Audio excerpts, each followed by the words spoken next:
खुदावंद के मुक़द्दस पाक कलाम में से देखते हैं, पुराने अहदनामा में से मिसाल की किताब है। मिसाल की किताब उसका 10वां बाब है और उसकी आयत नंबर 17 को हम पढ़ेंगे। खुदावंद के पाक कलाम में से मुक़द्दस पाक कलाम में इस तरह लिखा गया है, तरबियत पजीर जिंदगी की राह पर है, लेकिन मलामत को तर्क करने वाला गुमराह हो जाता है। कलाम खुदा का पढ़ा और सुना जाना हम सब के लिए बाइस बरकत हो। आमीन। सब तशरीफ रखिए जी। खुदा यीशु मसीह के पुरफज़ल जलाली बेऐब नाम में आप सबकी सलामती हो। खुदावंद की शुक्रगुजारी करते हैं आज इस खुशी के मौका पर खुदावंद ने हम सबको वहाँ इकट्ठा किया कि छोटे बेटे की बर्थडे के मौका पर, सालगिरह के मौका पर खुदावंद के पाक कलाम की सदाकत को मैं आप सब तक पहुँचा सकूँ। सो चंद बातें हैं जो मैं आपके साथ शेयर करने वाला हूँ। सो बड़ी तवज्जो के साथ, बड़े ध्यान ज्ञान से कलाम खुदा की आवाज़ को आपने सुनना है और उन बातों को समझने की कोशिश करनी है। खुदावंद के बंदा मुक़द्दस सुलेमान बादशाह की ये किताब है, मिसाल की किताब, और कलाम खुदा में खुदावंद के बंदा ने यहाँ पर बयान किया है कि तरबियत पजीर जो है वो ज़िंदगी की राह पर है। अब बात तो सिंपल सी है कि जिस किसी की तरबियत की जाती है, समझ लीजिए कि वो जिंदगी की राह पर है। जो बगैर तरबियत के छोड़ दिया जाता है वो जिंदगी की राह से हट चुका हुआ होता है। उसमें जिंदगी में उसके साथ कोई भी ऐसा हादसा या कोई भी ऐसा वाकया जो है उसकी अहमकाना हरकतों की वजह से, उसकी बेवकूफ़ियों की वजह से, या उसके ऐसे गलत कामों की वजह से, या नासमझी की वजह से ऐसा वाकया या ऐसा हादसा खुदा न खास्ता रूनमा हो सकता है या पेश आ सकता है जो उसे जिंदगी की राह से हटा देता है। तो कलाम खुदा के मुताबिक यहाँ पर बयान किया गया कि जो तरबियत पजीर है वो जिंदगी की राह पर है।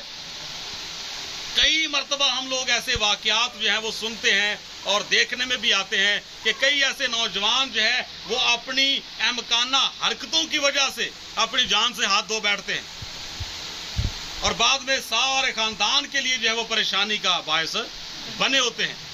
लेकिन अगर वही बच्चे उस तरबियत को याद रखें जो की जाती है, या तरबियत अगर उन्हें दी गई है या तरबियत उन्होंने हासिल की हुई है, तो उसी तरबियत के मुताबिक अगर वो अपनी ज़िंदगी बसर करते हैं तो मेरा ख्याल है कि कई ऐसे हादसात या कई ऐसे वाकयात जो ज़िंदगी में रूनमा हो सकते हैं या पेश आ सकते हैं, वो तरबियत होने की वजह से या तरबियत पजीर होने की वजह से इंसान जो है वो उनसे बच जाता है। तो बात जो मैं आप तक पहुंचाना चाह रहा हूं वो एक छोटे बच्चे के बारे में मैं बात करने वाला हूं कि जब एक बच्चा पैदा होता है तो खुदावंद के मुक़द्दस कलाम के मुताबिक खुदा इंसान को आज़ाद मर्जी पैदा करता है।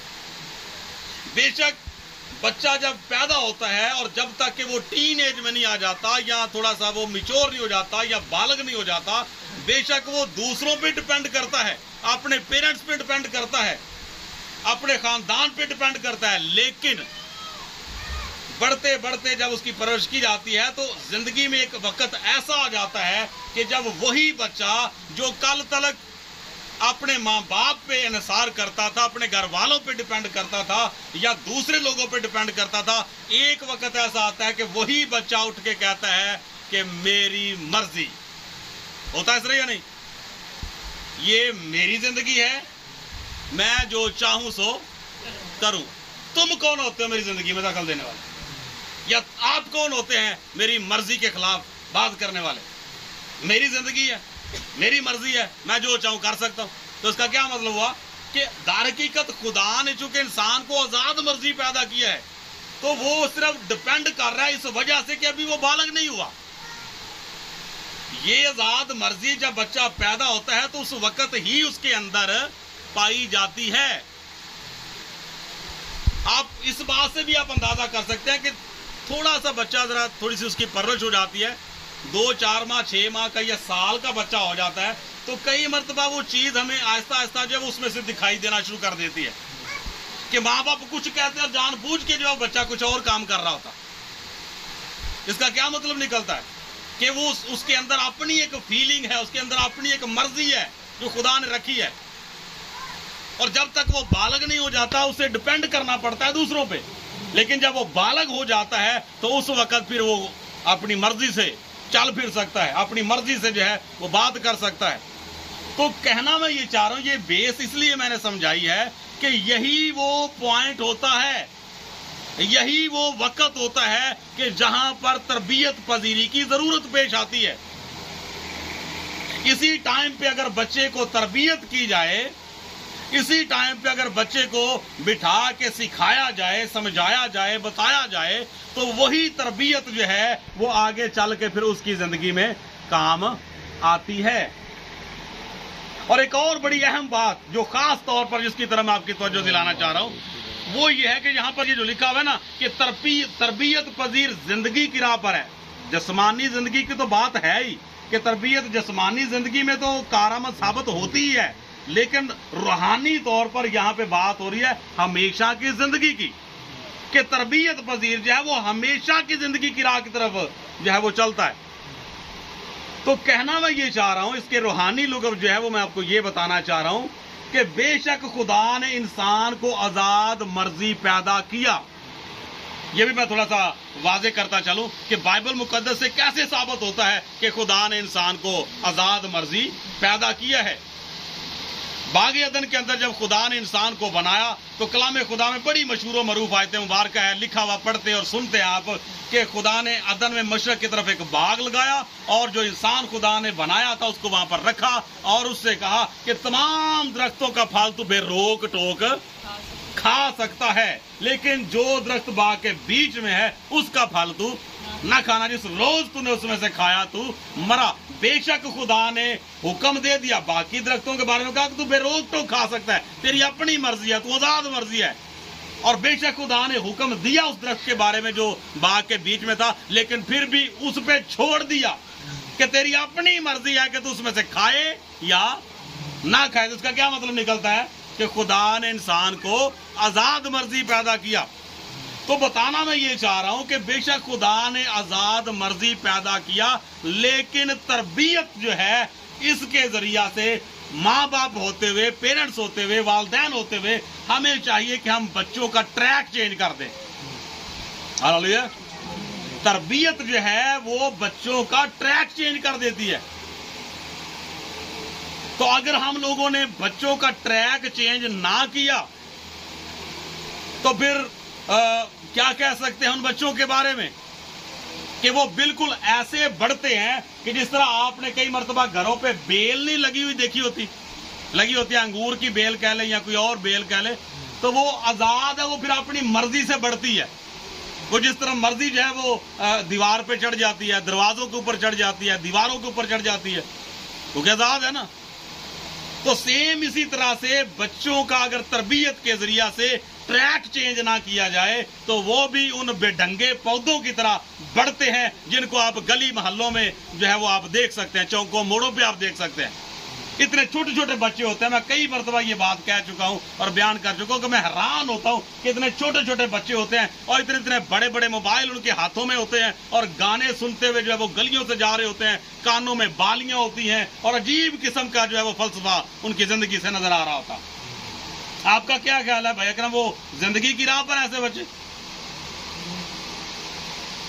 تو اب چونکہ وہ بے ڈھنگے پودوں کی طرح اس بیل کی طرح بڑھ رہے ہیں، تو آج اگر ایک بچہ اتنا سا ہے تو اس کی حرکتیں ابھی اگر آپ دیکھیں تو وہ اس طرح کیا، تو آپ مجھے بتائیں 10-20 سال کے بعد وہ کیا بنے گا؟ تو جہاں تک میری سمجھ میں بات آتی ہے کہ یہی بچے جو ہیں وہ پھر بڑے ہو کر اپنے ماں باپ کے لیے، اپنے اہل خانہ کے لیے، اپنے خاندان کے لیے وبال جان بنے ہوتے ہیں، اور پھر خاندان والے جو ہیں ان کو مجبوراً یہ کہنا پڑتا ہے کہ تو نے تو ہماری ناک کٹوا دی ہے۔ یہ الفاظ سنے ہوئے نا اپنے، میں کوئی عجیب الفاظ نہیں بول رہا، یہ وہ الفاظ ہیں جو روزمرہ زندگی میں کئی مرتبہ ہمیں سننے کو مل جاتے ہیں۔ مجھے ایک بات یاد آ رہی ہے، بچہ جانے لگا اسکول تو اس کی جو ہے وہ دادی اس کے پاس بیٹھی ہوتی ہے اور اسے کہتی ہے ہاں بیٹا، وہ کہتا ہے کہ ہاں دادی میں اب جا رہا ہوں، آج میرے پیپر ہیں۔ وہ دادی پوچھتی ہے کہ بیٹا پین رکھ لیا؟ ہاں جی رکھ لیا۔ कॉपी रख ली, सिलेबस रख लिया, जो कुछ भी रखना था उसने कहा रख लिया, तो फिर पता क्या कहती है, चल आप हमारी थोड़ी सी इज्जत भी रख लेना। अब इसका क्या मतलब निकला फिर कि पेन रख लिया, कॉपी रख ली है, अब हमारी थोड़ी सी इज्जत भी रख लेना, इसका क्या मतलब है? तो यही बात मैं बताना चाह रहा हूं कि तरबियत पजीर जिंदगी की राह पर है, तो तरबियत के जरिए से बच्चों का ट्रैक चेंज करना जरूरी हो जाता है। तो जो बच्चे ट्रैक पे नहीं चलते, बगैर तरबियत के छोड़ जाते हैं, वो बेढंगे फिर बढ़ते हैं। ये जो उनका गूगल है ना, ये जो माइंड है, उसमें कोई एक फिल्म नहीं होती, कई फिल्में फिर चलती हैं। और बड़े होके चूंकि आजाद मर्जी, तो वो पहले ही है, ट्रैक उनका चेंज हुआ नहीं। तो जो कुछ भी गूगल में फिर स्टोर होगा, फिर उसी के अकॉर्डिंग जो है वो चलेंगे। तो असल में ये प्रोग्रामिंग की बात होती है कि बचपन में बच्चों की प्रोग्रामिंग कैसी हो रही है, ठीक है जी। तो इसलिए यही बच्चे जिनकी आज हम खुशियां मनाते हैं, यही बच्चे जिनकी आज हम सालगिरह बड़ी खुशी के साथ माँ बाप करते हैं, वो चाहे हमारे बच्चे हैं, आपके बच्चे हैं, सारे हमारे अपने बच्चे हैं। तो जरूरत इस बात की है कि हम तरबियत के जरिए से इसको भी ज़हन में रखें कि आज अगर ये बच्चे हमारे छोटे हैं, बेटी है या बेटा है, आज अगर ये बच्चे छोटे हैं तो हमें इनकी ऑब्जर्वेशन करनी पड़ेगी। अंडर ऑब्जर्वेशन जो है वो बच्चों को रखना पड़ेगा कि कहाँ पे बच्चे जाते हैं, कहाँ पे बच्चे खेलते हैं, कैसे बच्चों के साथ खेलते हैं। वही बच्चे जो आज हम देखना कि चले कोई बात नहीं, बच्चों के साथ खेल रहे हैं, वही बच्चे चूंकि लंगोटिए होते हैं और बड़े होकर फिर कई मरतबा ऐसे वाकयात जो सुनने को मिलते हैं। तो लंगोटिए चूंकि होते हैं, फिर खुला माहौल होता है, ना वो किसी के घर जाके बताते हैं, ना वो उसके घर में जाके बताता है, कोई पता ही कोई नहीं। और आखिरी बात के साथ मैं वाइंड अप करना चाहूंगा, काफी अर्सा पहले की बात है और मुझे इंतहाई दिली तौर पे जो है वो बड़ा अफसोस हुआ। एक फैमिली के बारे में बात करने लगा हूं कि बेटा जो है, शायद मैंने पहले बात की है ये या नहीं, एक लड़का जो है वो 3 दिन हो गए हैं अरेस्ट हो चुका हुआ है और घर वालों को पता ही नहीं। तीसरे दिन किसी बंदे ने आके घर वालों को बताया कि जी आपका बेटा जो है वो उधर पकड़ा गया, उन्होंने थाने में पता नहीं जेल में बंद कर दिया हुआ। फिर बाप को पता चला और वो गया वहां पे। तो आप अंदाजा कीजिए कि यहां तक नौबत कैसे पहुंच गई। और बाद में थोड़ी डिटेल, जब सारी बात है, जब लोगों में बैठते हैं तो तरह तरह की बातें सुनने को मिलती हैं। और जब बात सुनने को मिली कि रात को बेटा जो है वो लड़का आता था, दीवार फैलांग के उसने घर में दाखिल होना है, बाप को पता ही कोई नहीं किस टाइम आ रहा है, 11 बजे आ रहा है, 12 बजे आ रहा है। तो आप अंदाजा कर, फिर ये तरीकाकार है तो उसका रिजल्ट क्या निकलेगा, यही नतीजा निकलेगा ना। तो इसलिए मेरे अजीजों, आज ये बच्चे जो हमारे छोटे हैं, जिनकी हम खुशियां मनाते हैं, उनके लिए खुदा का कलाम हमें ये सिखाता है कि इनके लिए तरबियत के जरिए इनका ट्रैक चेंज करना जरूरी है। हालेलुया। तो तरबियत पजीर जो वो जिंदगी की राह पर बच्चे चलते हैं, वो हमेशा की जिंदगी के वारिस बनते हैं जिनका तरबियत के जरिए से ट्रैक चेंज किया गया हो। तो अगर आज हम अपने बच्चों का ट्रैक चेंज नहीं करेंगे तो यही बच्चे बड़े होकर फिर पता नहीं अपने अपने ट्रैक बनाएंगे। तो कौन से ट्रैक पे निकल पड़ते हैं, चल पड़ते हैं, माँ बाप के लिए फिर उनको संभालना मुश्किल हो जाता है। तो इसलिए तरबियत के जरिए से जिंदगी का ट्रैक चेंज कीजिए। हालेलुया। खुदा आप सबको बरकत दे आज के इस पाक कलाम के वसीला से, आमीन।